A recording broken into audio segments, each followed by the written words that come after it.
گلک جاران جیم سر خواه خوینا شهیدان آدم ششت جاران بوم زردشت کار جاران بوم قوای حسین کار گلک جاران جی بوم غرزی رستم میزال دو نوار جاوی دشمن لیرو شکوبانی ممل هم بری دشمن بانگ دکی موت سیدای جگر خوین کردستان آه کردستان بخش گلان درد دلان ایرو مای ایرا رادیو دنگی گله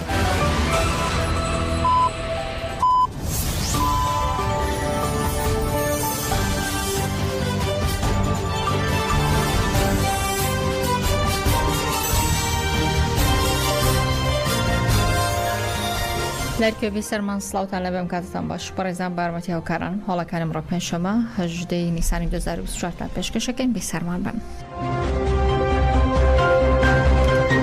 پرزرانی را برای بلاو جلان که مویزات لسیح و مانگناتوان هیزانی ریکان لو باری ور بگیره داو کاری کنیم پیشکش کرو هر یک ابراهیم بلماس ابراهیم اکمکچی جنگی سورکلیف سوزان اکیب لپرزرانی یونیسینگی اسای سده بوی بتوان دیدار لکر برو جلان و عمر خیری کنار حمله الدر موی ساکتاش انجام دادن سردانی هر یک لدا و کاری گشتی کماری برساو برای برایتی زندانی امرالیان دونه کرده بود. پیاده رو برای جلان اگه جانی درو با تاتی پیشراوا ویج ولامی که داو کاری بودی در نداره تو هندک جاریش دوی چند مانگیک با پرزران دارن که سزای دیسپلین ها.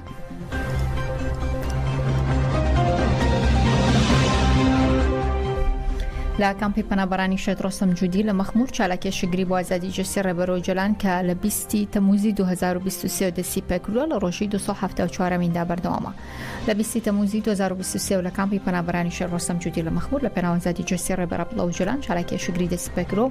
274 روز بر دوما شیو رابردوش گروپی 55 مین رسیدن با چالک کرد.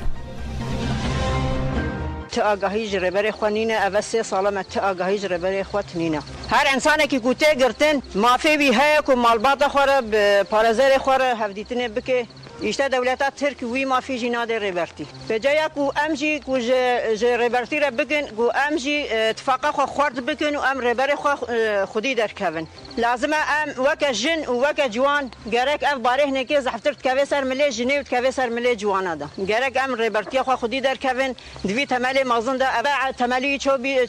هفته و 5 ساله راستی دمکی دولتا ترک یعنی وجدان پر نمای کو انسان کی دوی تملی مازن ده رهین گرتیا ایرو سروکی ما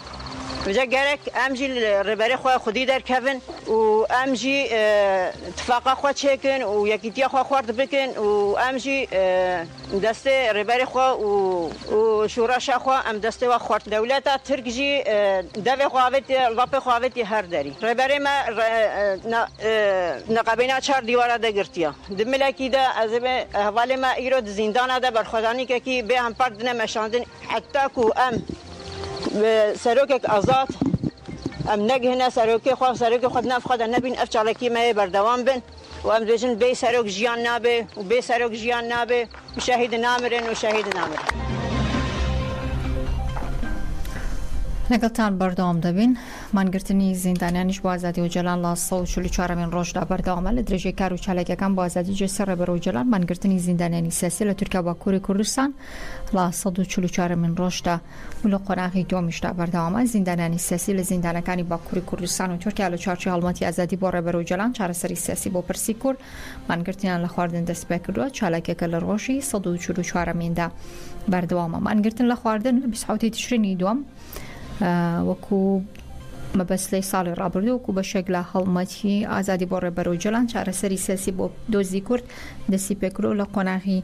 دومیش دا بردوامه روزی 4 نیسان زندانیانی سیاسی دوزی پکک و پاژک رانگاندو چالک که پینا و قناقی دومو منگرتن لخواردن کوتای پیاتو و بایکوتی پیوندی تلفنی و انجام دانی دیدارش کراوا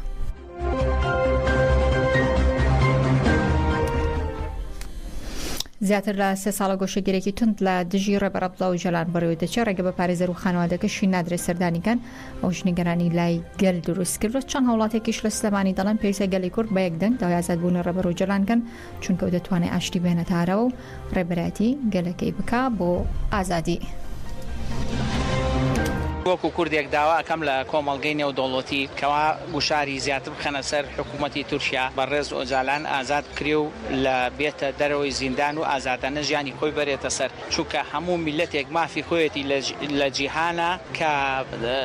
مافی ژیانی هەبێت مافی ئەوەی هەبێت لەسەر خاک و ئاوەکەی خۆی بێت مافی ئەوەی هەیە ئازادانە ژیانی خۆی بەڕێ بکات. لەمایانە من ئەگەڕێمەوە بۆ لە سێدارەدانی بەڕێز قازی محەممەد لە ڕابردووە کە کاتێک قازی محەممەد لە سێدارەیەن قازی محەممەدی شەڵێ ئێوە بە لە سێدارەدانی من کۆتایی بە شۆڕش و کوردایەتی داێنن بەڵام ئێمە شەڵێن وا بەڕێز ئۆجالانتان لە زیندانەوا لێ کرد کۆتایی بە ژیانی هات مافی ژیانتان پێنەبەخشی لە دوای بەڕێز ئۆجالانەوە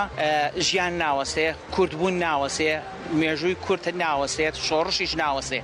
دەکەواتە بە ئێمە هەوڵێک بین کە بەڕێز ئۆجالان بێتە دەرەوەی زیندان چکە ئەوە هەمومان نەزانین 20 ساڵ زیاترە ئەم سەرکردەیە خۆنەویستانە لە ناو زیندانەکانی تورکیایە کاتیەوە هاتووە ئەم سەرکردەیە ئازاد کرێ بۆ ئەوەی وە ئەمی ژۆک و هەموو سەرکردەیەکی تری جیهانی ئازادانە ژیان بەڕێ بکا و ڕێبەرایەتی میلەتەکەی خۆی بکە لە هەر چوار پارچەکەی کوردستانە. 3 ساڵ تێپەڕێ بەسەر گۆشەگیری سەرۆک ئاپۆیا لە ئیمرالی کە ئەمە بۆ خۆی کاریگەریەکی زۆری داناوە لەسەر سستبوونی پرۆسەی ئاشتی لە تورکیایە چونکە بە پێی بۆ چوونەکانی تەواوی دنیا ئازادی تاکە کەسی سەرچاوەیە بۆ ئازادی و ئاسایشی گشتی. ئێستا ئەو ئازادیەی کە لە تورکیایە هەیە ئازادێکی سەرکوت کراوە بەدەستی حکوومەتەکەی ئەردۆغانەوە کە حکوومەتێکی زۆر پۆلیسیانە تەعامولەکە هەر ئەمە وای کردووە پرۆسەی ئاشتی کورد لە مەسەلەی تورکیایە لە ناو دەستورە پرۆسەیەکی سست بێت بۆیە هەتاوەکو ئازادی و ئازادی بێ قەید و شەرت بۆ تەواوی ئازادیانی چالاگوانانی سیاسی لە باکووری کوردستان دروست نەبێ ئەو پرۆسەی ئاشتی هەر بۆ جۆرە سستیە ئەڕوات. بۆی بردمانی فڕۆکەی جەنگیەوە لە ناوچەی کورتێک لە بناری قەندیل هاوڵاتێکی مەدەنی بریندار بوو زانێکی زۆریش بەرسە ئۆتۆمبیل کەوتە سەر لەباری ببوورن سەر لە ئێوارەی دوێنێ لەلام فڕۆکە جەنگیەکان و بردمانی کورتێک لە بناری قەندیل کرا بەهۆی بردمانەکە و ژنێک بریندار بوو و زیانێکی زۆر بە 3 ئۆتۆمبیل کەوتووە هەروەها ژینگەی ناوچەکەش زیانی بەرکەوتو هاوکا دوانێ و ڕۆی دوێنش فڕۆکەی بە فڕۆکەوانی تورکیا چەند ناوچەیەکی لە قەزای شارباژێری سنووری پارێزگای سلێمانی بردمان کرد و ماڵی هاوڵاتێکی ژڕۆخاوە کامران حەسەن قایمقامی قەزای ماوت ڕایگەاندووە دوانێ و ڕۆی دوێنێ کاشمێر 35 خولەک بە فڕۆکەی بە فڕۆکەوان گوندی کوڕەڵا لە قەزای شارباژێر بردمان کرا و ماڵی هاوڵاتێک ڕووخاو تەنها زیانی مادی هەبووە. قایمقامی قەزای ماودا مەژەی بۆشکرووە هەر لە هەمان کاتدا شاخی تێژە و شیلانە بردمان کراون بە پێیزانێرەکان ئەو بردمانانە لە ڕێگەی فڕۆکەی بە فڕۆکەوانی تورکیا بووە هەروە کامران حەسەنەوە شووتۆ کە تەنها زیانی مادی هەبوو. جێگای ئاماژەیە لە چەند ڕۆژی ڕابردووشدا لە سنووری قەزای ماوت ماڵێک بردمان کرا بۆ خانۆکە خاپوور بوو و گەنجێکی تەمەن 25 بۆ 30 ساڵیش گیانی لەدەستا. لە ناوچەی ڕزگاری گەرمیانیش مەراسمی گەریلایشەی بنەرفاق ناسرا بەدڵ خواست گەرمیانی بەڕێوەچوو تێیدا خانەوادەکەی و ئەندامانی تەفگەری ئازادی بەڵێنی درێژەدانیان بە ڕێبازەکەی دووپات کردو. هەرە مەحموود هاوسەرۆکی ئەنجومەنی گەرمیانی تەفگەری ئازادی گوتی شەید بینەر لە سۆنگێزکردن بە بەرپرسیارەتی نەتەوەی ئەم ڕێبازەی هەڵبژاردووە و لەگەڵ هەواڵەکانی لە شەڕی داعش هاتن و بەرگریان لە خاک و نیشتیمان کرد. ئەوەی کە هەواڵبینەری وا لێ کرد پاڵ پێوە ناکە دەستبەرداری هەموو خۆشیەکی ژیان بێ و ڕوو لە چیاکان کە ئەخلاق بوو. هەواڵبینەر هەواڵێکی هەرە بە ئەخلاق بوو هەموو هەواڵانی شایەتی بۆ ئەدەن ئەوەی کە لەگەڵ یابوون ئەوەی کە لە کار و خەباتە لەگەڵ هەواڵ بینەرا بوون ئەوەش کە شەهید کەوتون وەکو هەواڵ بینەر. هەڵبەتە هەواڵ بینەر لە سۆنگەی هەستکردن بە بەرپرسیارەتیەوە ئەم ڕێبازەی هەڵبژاردووە. ئێمە بینیمان چۆن هەواڵ بینەر و هەواڵانی تری شەهیدیان لە شەڕی داعشا چۆن هاتن لێرە بەرگریان کرد و گیانی خۆیان فیدای خاک و نیشتیمان کرد و لە پێناو پاراستنی شەرەف و کەرامەتی دایک و خوشک و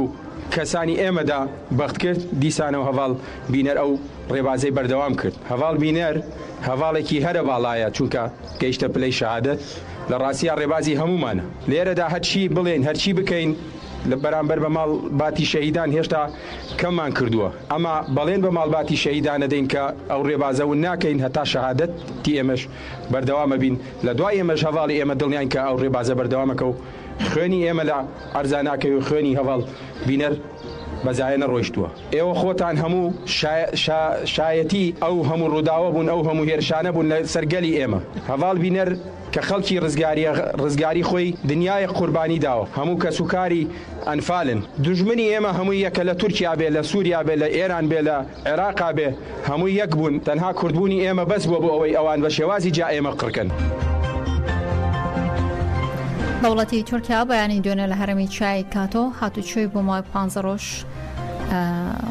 قەدەخە خستۆتە سەر دواتریش بۆ مای 5 ڕۆژ هاتوچۆی لە گۆڕەپانە کوێستانەکانی بەڵقیس و چارەشک و کوشتانیشی لە جوولەمێرگ قەدەخە کردو. پارێزگاری جوولەمێرگ بۆ مای 5 ڕۆژ گۆڕەپانە کوێستانەکانی بەڵقیس و چارەشک و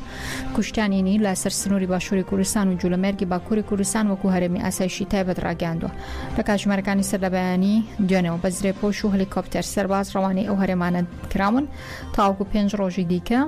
ناوچەکە لەژێر قەدەغەی هاتوچۆدا دەبێت. ئەوە لە کاتێکدا کە هەر 2 ڕۆژ پێشێ سەش لەلایەن پارێزگای شرناقەوە هاتوچۆ لە هەرێمی